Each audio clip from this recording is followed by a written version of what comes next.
여보세요? 갑니다. 무슨 일이시죠? 네, 112 신고센터. 여보세요? Olah TKP pun dilakukan di mana para aparat memprediksi kalau pelaku masuk ke rumah korban melalui pipa gas. Hasil otopsi besar kemungkinan korban mengalami keracunan kerang paralitik merupakan racun paling kuat di antara kerang beracun lainnya, memiliki kandungan zat setara dengan tetrodotoksin. Anehnya si pelaku yang juga tewas di tempat, tapi satu barang bukti pun tidak ditemukan. Lebih anehnya lagi, setelah si pelaku diotopsi, hasilnya dia telah dinyatakan meninggoy sejak 3 bulan yang lalu. Wah, lantas bagaimanakah semua ini bisa terjadi? Kalem, inilah mangsa orang mati terkutuklah.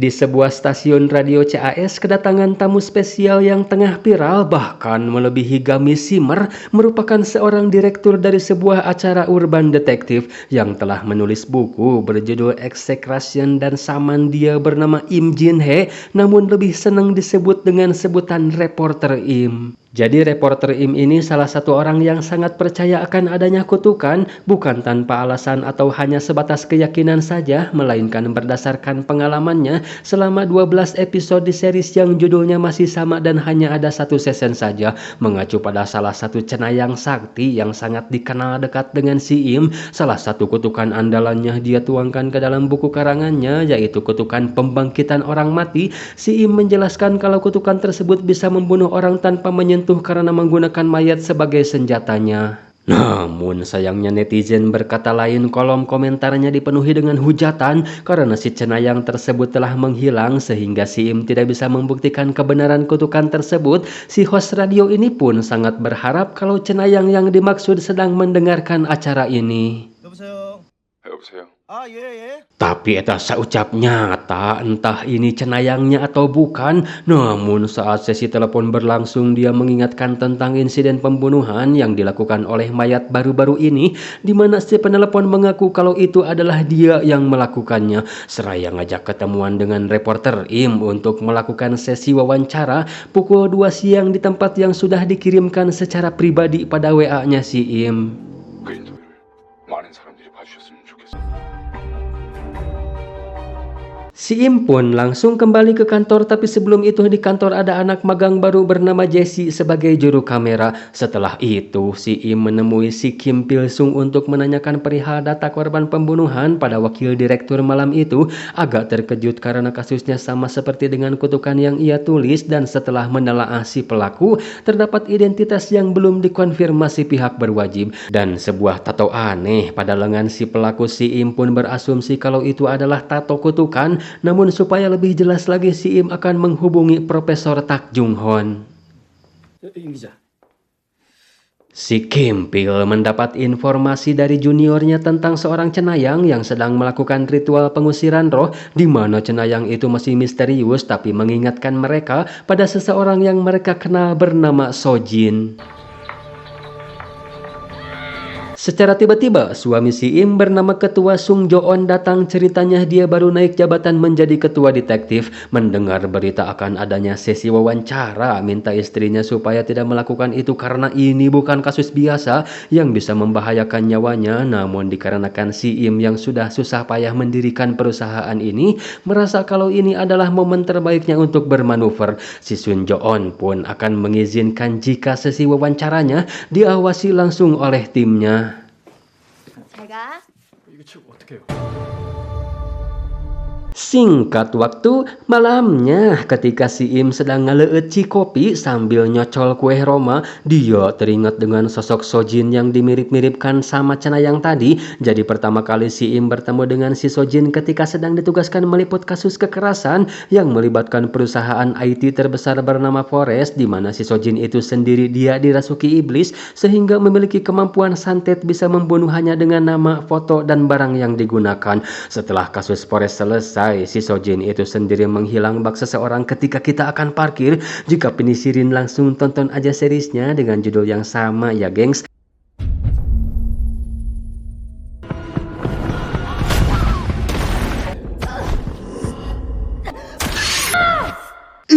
Ternyata itu hanya mimpi dan singkat cerita. Waktu wawancara yang telah ditetapkan pun tiba juga waktunya.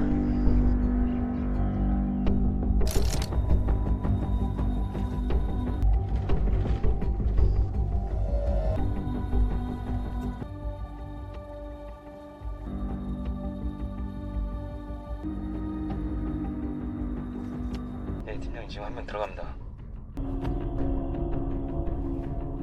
번거지 모자, 회색 패딩. 그때 중반의 남자로 보입니다. 검은색 비스무리한 바지. 자, 지금부터 전부 집중해.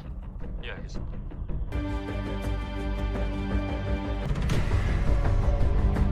Tanpa mereka sadari, orang yang datang faktanya itu adalah mayat seger yang dikirim si pengendali mayat hanya untuk menyampaikan pesan kalau dia akan kembali membunuh 3 orang lagi. Di antaranya adalah Direktur Kim Min Soeb yang akan dilakukan 2 hari setelah wawancara ini. 2 hari setelahnya adalah Direktur Utama Lee Sang-in. 2 hari berikutnya lagi adalah Ketua Byun Seung 2. Orang-orang tersebut dari PT Seung-il Pharmaceutical, daripada kebelibet sebut saja PT Paracetamol. Dan semua pembunuhan akan dilakukan si pengendali mayat tepat jam 2 siang. Dan hanya ada satu cara untuk mencegahnya, yaitu Ketua Byun Seung 2 harus meminta maaf di hadapan media dan di-share ke berbagai platform media sosial media. 알겠습니다.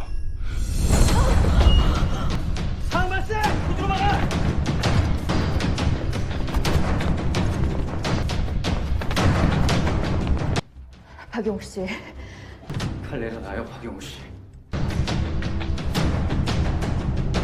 방송 계속해야 돼요. 야! 팔만.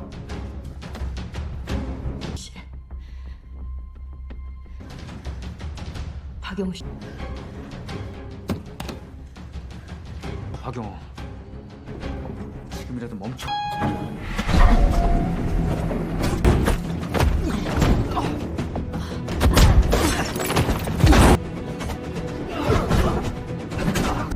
기다리고.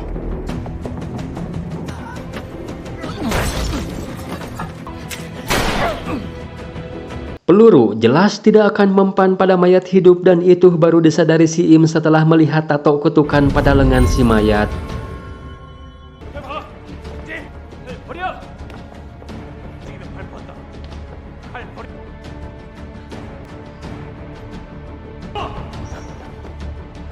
만해, 박용우! 발 버리라!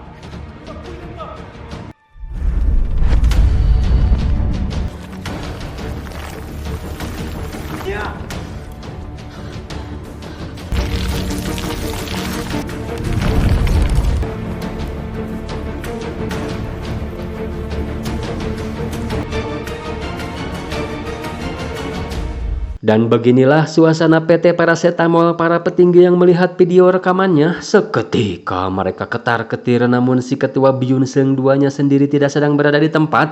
Katanya sedang dalam pemulihan. Seharusnya mereka tidak perlu dilema, cukup memenuhi keinginan si pengendali mayat, yang penting nyawa selamat.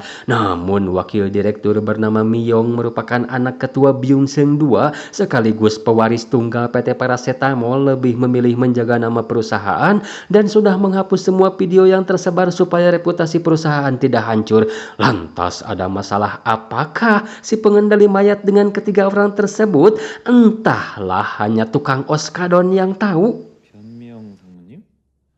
Setelah diteliti, Rupanya orang yang mewakili si pengendali mayat tadi ternyata mantan karyawan PT Paracetamol, salah satu ketua tim peneliti yang secara misterius tiba-tiba menghilang sebelum penelitian selesai. Namun si Myong menutupi permasalahan apa yang sebenarnya telah terjadi pada si Sung Jo-on, ketua detektif yang sedang mendalami kasus ini. Dia juga telah menghilangkan CCTV yang katanya sudah tidak berfungsi karena gedung tempat melakukan penelitian sudah tidak beroperasi lagi, sehingga detektif kesulitan mendapatkan informasi tentang kasus ini menjadi blank. Di sisi lain, si Im bersama Profesor Tak dan salah satu anggota detektif sedang menganalisa si mayat, di mana si Frog menyebutnya recuring, mayat yang hampir tidak bisa dibedakan dengan manusia namun memiliki ciri yang mencolok, yaitu ujung tangan dan kaki yang menghitam. Bisa dibangkitkan di tempat yang mereka dikubur dengan cara mencampurkan tanah dengan darah si cenayang. Sementara simbol yang menyerupai tato pada lengan si mayat, si Prop sangat yakin kalau si pengendali mayat ini berasal dari 인도네시아. 두꾼. Ada bah dukun sedang neror warga Korsel. Katanya dukun aja go internasional, kamu go apa? Go MK bang. Si dukun diduga sedang melakukan balas dendam, namun mereka sendiri belum tahu apa motif sebenarnya. Apakah disebabkan karena merasa dicurangi atau karena sakit hati telah dikorupsi sebanyak 271 T. Menarik.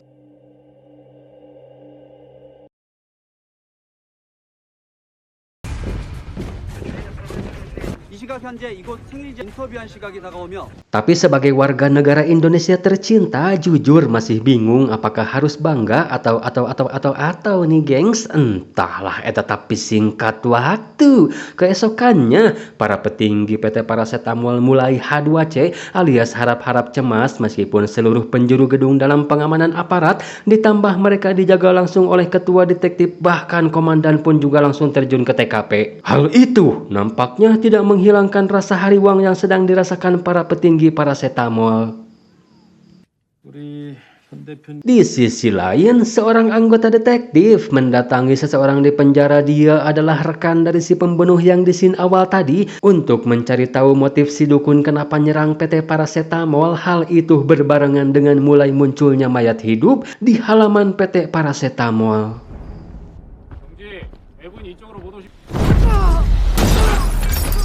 Setelah panjang lebar menginterogasi, semua berawal dari PT Paracetamol yang melakukan penelitian untuk menciptakan obat baru. Mereka merekrut orang secara ilegal dengan bayaran yang sangat menggiurkan untuk dijadikan bahan eksperimen. Salah satunya si Amang ini sebagai rekrutmen dijanjikan 30% dari keuntungan. Namun entah apa yang telah terjadi, tiba-tiba mereka minta si Amang untuk merekrut tunawisma alias para gelandangan. Dikarenakan terbatas dan sulitnya si Amang mencari gelandangan, maka dia pun mulai melirik orang yang tinggal di Korsel secara ilegal. Dan cerita cukup sampai di situ. Menurut si Amang sudah tidak ada gunanya lagi karena semua orang itu telah meninggoy. Lantas si detektif pun bertanya, berapa jumlah orang yang kau bawa waktu itu, dan jumlahnya sama persis dengan mayat hidup yang akan nyerang PT Paracetamol saat ini. 10명씩 10개 팀 다 해서 7, 100명?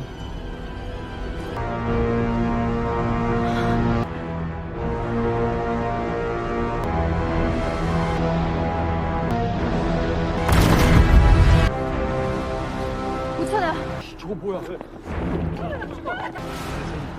와, 씨.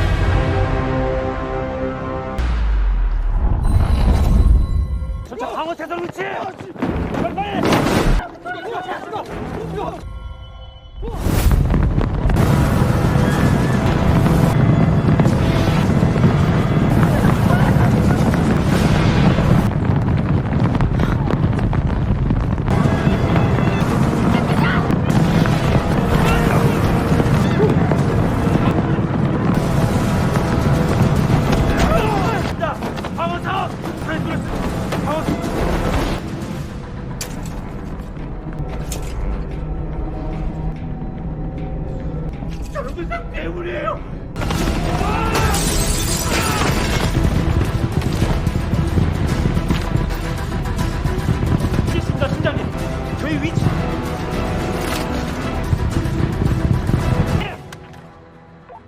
발표합니까, 팀장님입니까?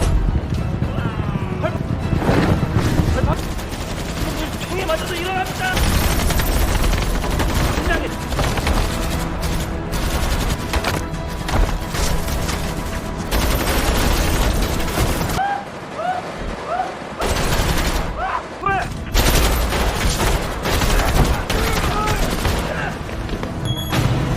Mereka ini hanya berfokus pada satu titik, tidak peduli apa yang menghadang. Selagi mayat-mayat hidup sedang menuju ke ruangan para petinggi berada melalui tangga, mereka akan mencoba ucing-ucingan dengan menuruni gedung melalui lift.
괜찮아?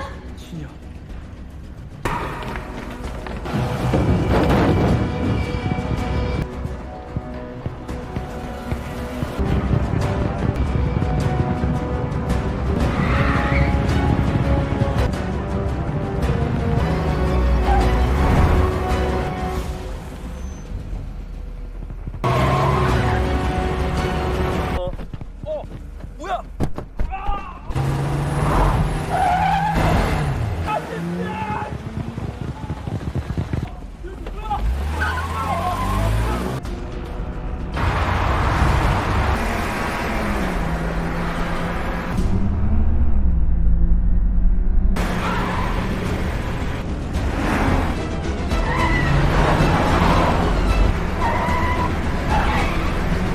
놈들이야. 저 텍스트 찍어.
Meskipun kedua target si dukun ada di situ, tapi dia komitmen dan hanya mengincar si Direktur Kim Min Soeb saja. Alhasil mobil baja anti rudal pun harus jebol. Direktur Kim Min pun tewas seketika terkena cakaran yang mengandung racun kerang.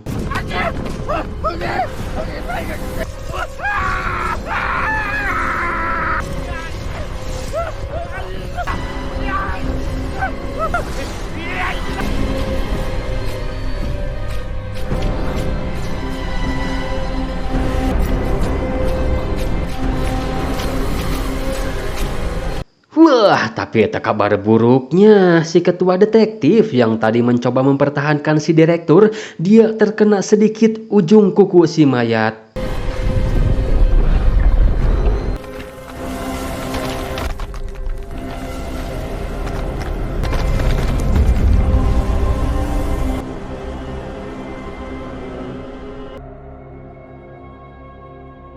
성진아!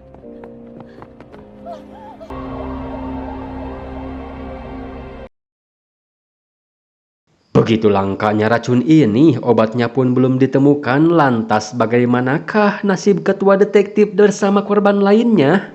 피부에 닿은 PSP라는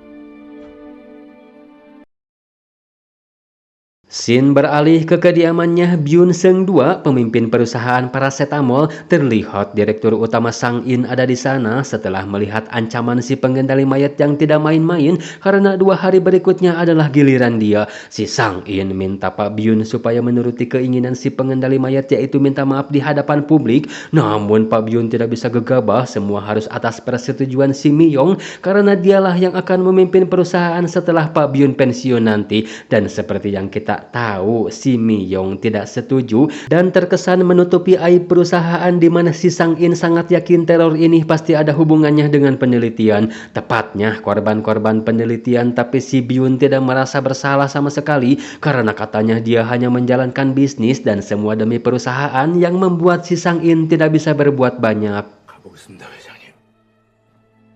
Saat hendak pergi, si Sang In bertemu dengan si Miyong mempertanyakan pertanggungjawabannya atas penelitian yang ia pimpin, karena selama ini perusahaan selalu berusaha menyelamatkan jiwa orang-orang berbanding terbalik dengan penelitian yang dipimpin si Miyong. Tapi lagi-lagi dia juga berdalih kalau semua yang dilakukan adalah untuk perusahaan. 네가 우리 승혜 제약을 이끈다는 거지.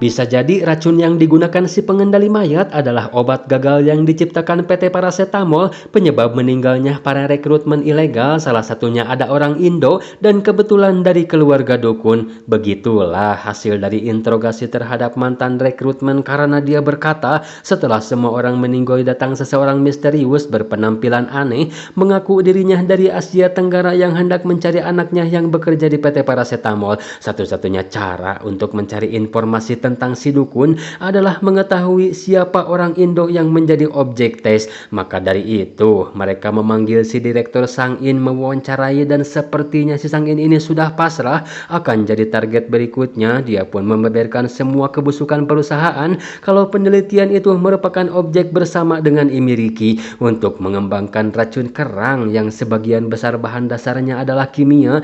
Awalnya si Sang In berpikir perekrutan ilegal itu tidak menyalahi aturan, namun setelah melihat apa yang telah terjadi, dia pun sadar dan mengakui kesalahannya. Di mana rekaman wawancara ini akan dijadikan bukti kejahatan yang telah dilakukan PT Paracetamol, sedangkan target si pengendali mayat adalah petinggi perusahaan yang menyetujui penelitian itu. Namun tentang objek yang berasal dari Indonesia, si Sang In tidak begitu mengetahuinya. Tapi dokumen yang diberikan si Sang In akan menjawab semua pertanyaan kalian.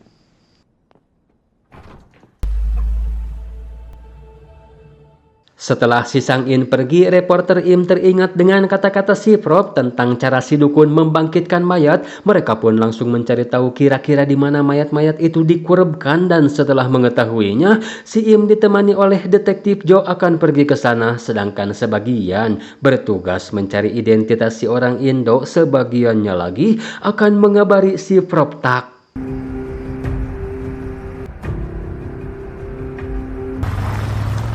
Wah, tapi si Im dibuntuti oleh orang yang mengintai tadi, cenah gengs.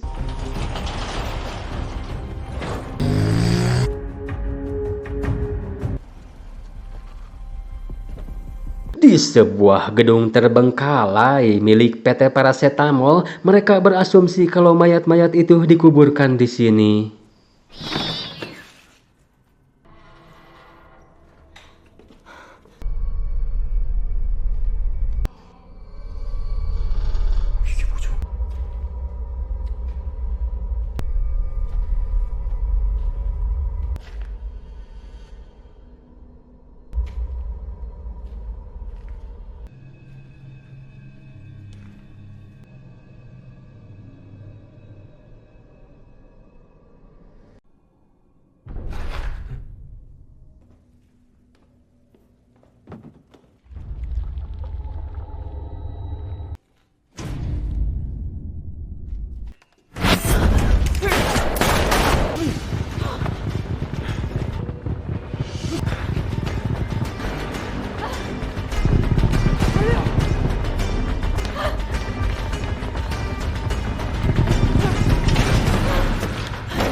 Seharusnya si dukun ini bekerja sama dengan aparat setempat, bukan malah menyerang. Beruntung seseorang tiba-tiba nenggar si mayat hidup dan ternyata itu adalah si Sojin.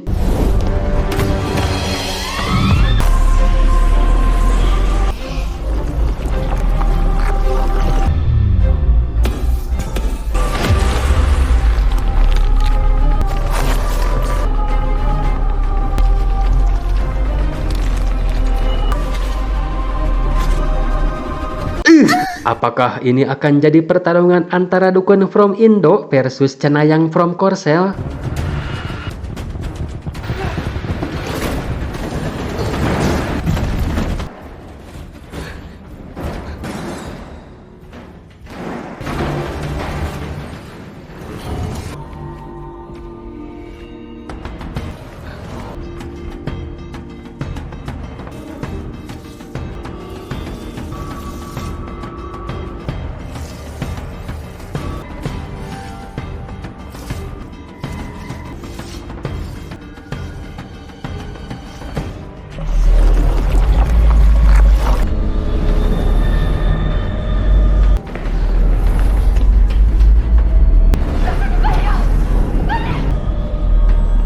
Kan main lingkaran sakti yang dibuat si Sojin membuat para mayat hidup tidak bisa melihatnya. Namun apakah si detektif Joe akan tewas?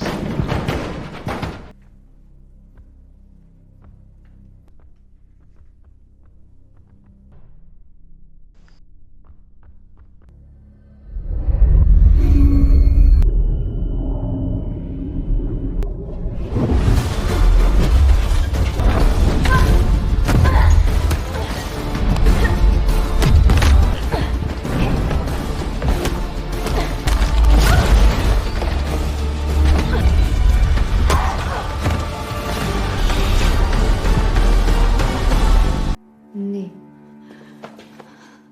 Keesokannya, gedung pun langsung diolah TKP oleh aparatur setempat, sedangkan si Sojin menceritakan kemana selama ini ia pergi. Rekaman yang sempat ditunjukkan oleh si Kim Pil, rupanya itu benar si Sojin. Dia pergi ke Jepang untuk melakukan ritual pengusiran roh yang bersemayam dalam tubuhnya. Tidak berhasil di sana, dia pun langsung OTW ke Cina. Di sana pun hasilnya nihil, tapi setidaknya di Cina si Sojin jadi bisa berlatih untuk mengendalikan roh jahat yang ada dalam tubuhnya. Awalnya si Sojin berniat akan menetap di sana, namun penglihatannya akan masa depan melihat si Im dalam bahaya, dia pun akhirnya memutuskan kembali untuk menyelamatkan si Im. 소진아, Sementara itu di sisi lain, stres tingkat dewa membuat iman si Sang In goyah sampai nekat bunuh diri. Kabar tersebut pun sampai pada si Im, di mana detektif yang melapor juga memberitahu si Im kalau pemimpin perusahaan PT Paracetamol ingin melakukan sesi wawancara dengannya. Dia pun langsung bergegas menuju PT, di mana si Sojin menolak ikut karena mau ikut melakukan penyelidikan, merasa kalau si dukun masih berada di gedung.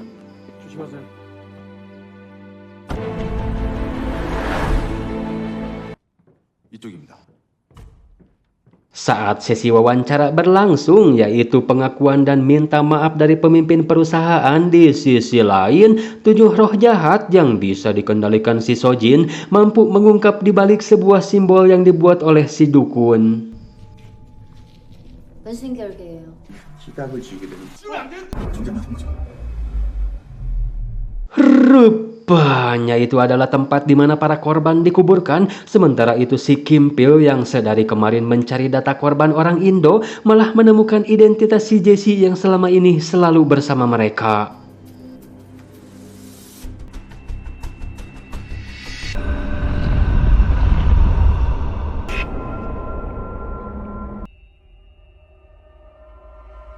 Wah, si Jesse diutus hanya untuk memastikan apakah si Byun Seung tulus meminta maaf atau tidak, dan terbukti permintaan maafnya itu palsu. Videonya pun minta diedit sebelum dipublish. Hal itu membuat si dukun ngamuk.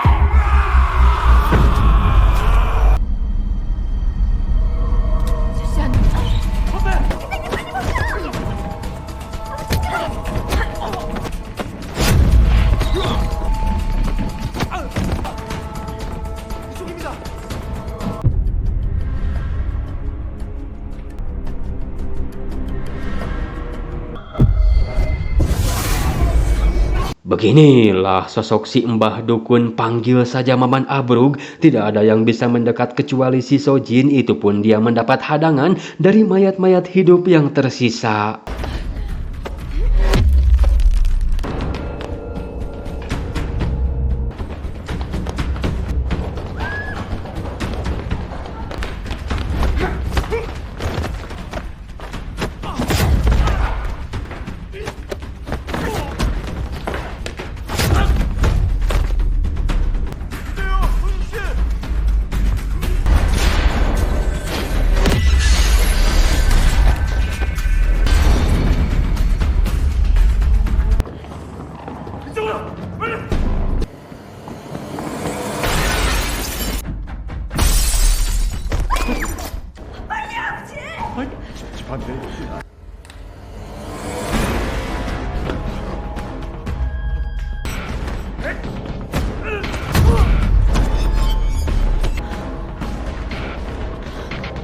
Di saat hanya tersisa si Byun Seung, si Sojin juga sedang berusaha untuk menghentikan si Mbah Dukun.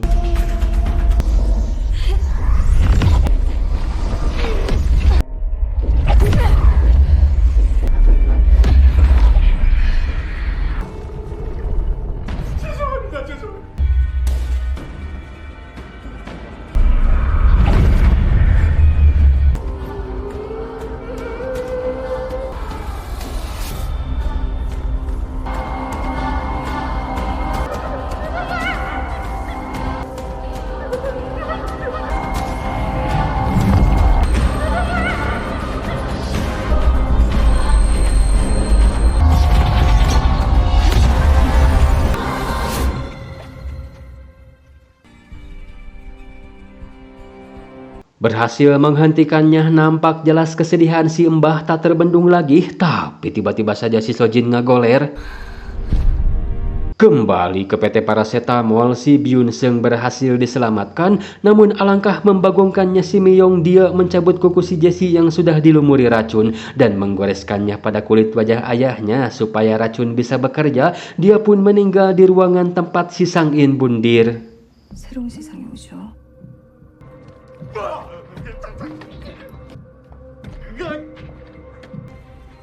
그동안 고마웠어요, 아빠.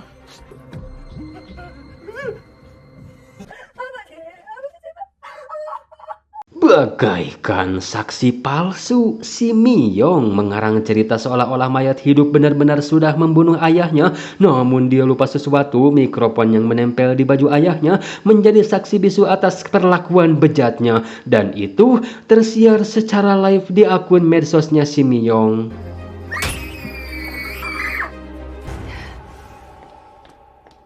Permasalahan pun kini sudah terselesaikan. Lalu bagaimana dengan nasib Maman Abrug? Dia pun dinobatkan sebagai korban juga. Namun sayang pada saat itu Maman Abrug malah menyerang balik dirinya. Tapi sebelum itu si Sojin melihat masa lalunya Maman Abrug saat-saat indah bersama dengan anaknya.